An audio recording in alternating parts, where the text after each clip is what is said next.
хэлэлцэгдсэн төмөр замын бодлогыг улсын хурлын чуулганаар хэлэлцэн баталсан. Энэхүү бодлогын чиг баримт батлагдсанаар боловсруулах үйлдвэрээс шууд төмөр замыг хил рүү татах юм.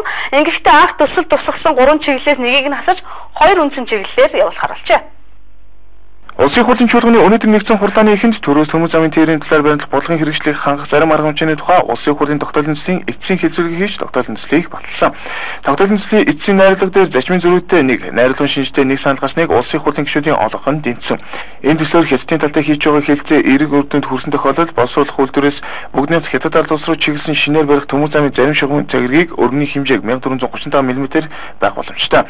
Хэрэг хятадын талтай төмөр замын тээврийн хамтын ажиллагааны асуудал хийж байгаа хэлцээ амжилтгүй болсон тохиолдолд 5 толгой гашуун сугал сайн шанд замын өд хөөд бичиг чиглэлийн төмөр замын шин шугамыг 1435 мм өргөн зэрэгтэй ард суурь эрдэнэт 5 толгой сайн шанд баруун урт хөөд чой басан хөөд нөмөр чиглэлийн төмөр замын шин шугамыг 1520 мм өргөн зэрэгтэй байхаар тогтоолын төслийг боловсруулсан байна. Энэ батлах гэж байгаа энэ шийдвэр маань хоёр өрштөөгөө төмөр замын салбарт тохиролцоонд нийцж байгаа юу? Энэс зөрчилдөж, энэс гажиж байгаа юм бол байхгүй байгаах гэж найдаж байгаа. Мэдээж хэрэг хоёр хөршийнхөө удирдлагыг ирээд тохирсон зүйлүүдэд бид биелүүлэх ёстой. Ер нь өнөөдөр бас биднийг нэг одоо улс төрчдийн нэг замбраагүй байдлыг дэлхийг шүүмжилж шүү дээ. Энд тэнд очиод баахан амлцдаг. Тэгээд тэрийгэ биелүүлдэггүй. Бүгд монголчуудыг худалч гэж ингэж үздэг болчихсон. Тийм учраас энэ удаа бол бас энэ айлчлалын үед бид зарим тохирсон зүйлүүдээ хийх ёстой. Тэр талаасаа бол бид нэр ямар нэг алхам хийх нь зөв байсан баг. Тэгвэл ингэрээ зүгээр тэр чигээр нээдэг байж болохгүй. Эхлээд нэг товчоо тайл тэгээ хар. Тэгэхгүй шууд задгаараа л хамаг ингэрээ нээгэл ингээл гүйцэтгэж байж болохгүй шүү дээ. Тийм учраас би тэр хөөх бичгтийг ч хэлээ гэсэн ер нь хэрэг байсан юм уу да. Харж нь бол яасан юм л гэдэг юм л. Тийш өнөөдөр очсон төмөр зам байхгүй. Тэнд нэгдсэн том уурхаа байхгүй. Эхлээл энэ 5 толгойг нэг харал да. Тэр лугаа холбоод хажууд байгаа уурхаануудаа холбоод ингээд нэг яваад үз. Тэр Батбол гişүүн тэр яриад байгааг бас нэг амьдрал дээр юу болох нь хараа шалгаад үз. Тэрнийхээ дараа яваал та гişүүдээ хариулъя. Тэгээд даасран гişүүн бас зөвхөн эдийн засгийн байнгын оронд байгаа улсууд энэ асуудлыг хөөцөлдөөд энэ асуудлыг зөвтгүүлээд байгаа юм шиг ярьж байна л да. Тэгж араа болохгүй байх л да. Өчигдөр та өөрөө ч гэсэн байнгын орны хурал дээр байсан. Бид нэр харилцсан сайдэр ярилцаад үнэхээр бодлогын баримт бичгтээ зөрчилж байгаа асуудлууд дээр бол бид нэг тийш нь болгосон шүү дээ. Хөөд бичгтийн чиглэлээр бол 3-2-оор санал дэмжигдэж өгөөгүй. Тэрнээс бол бид таны доо саналын томьёолоор бол санал хураалгасан.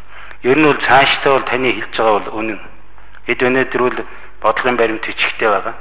Бодлогын баримт бичгийн хүрээнд л одоо бид үйл ажиллагаа явуулах ёстой.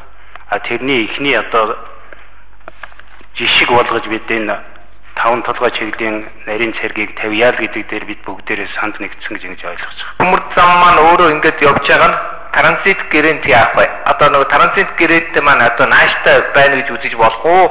Одоо зөвхөн тэр уурхаар транзитын гэрээн ашигтай байна гэж ойлгох уу? Төмөр замын бодлоготой энэ маань нийцэж гэнэ үү?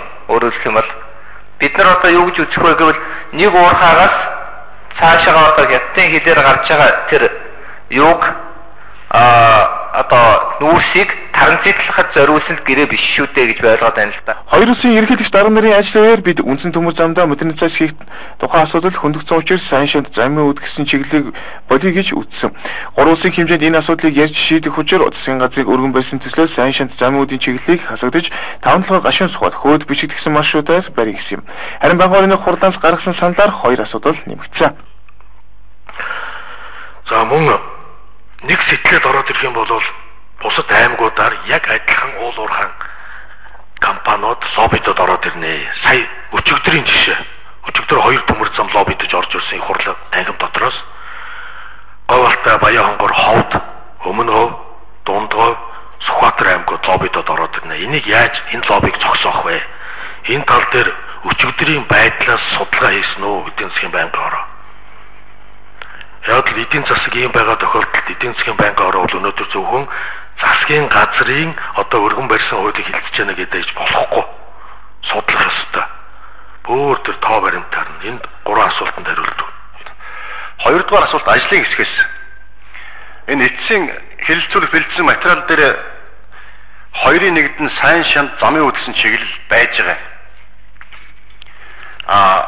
Санал хураах дээр одоо болохоор сайн шанд замын үдгэснийг хасъя гэсэн байж байгаа. Тэгэхээр эн чинь эцсийн одоо хэлэлцүүлэх ирж байгаа материал дээр орцсон явж байгаа юм биш үү? Энийг бас хариулж өгөөч.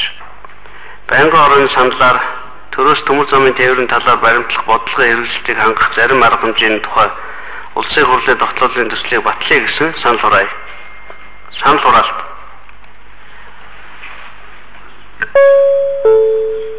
Санал хурааж байна.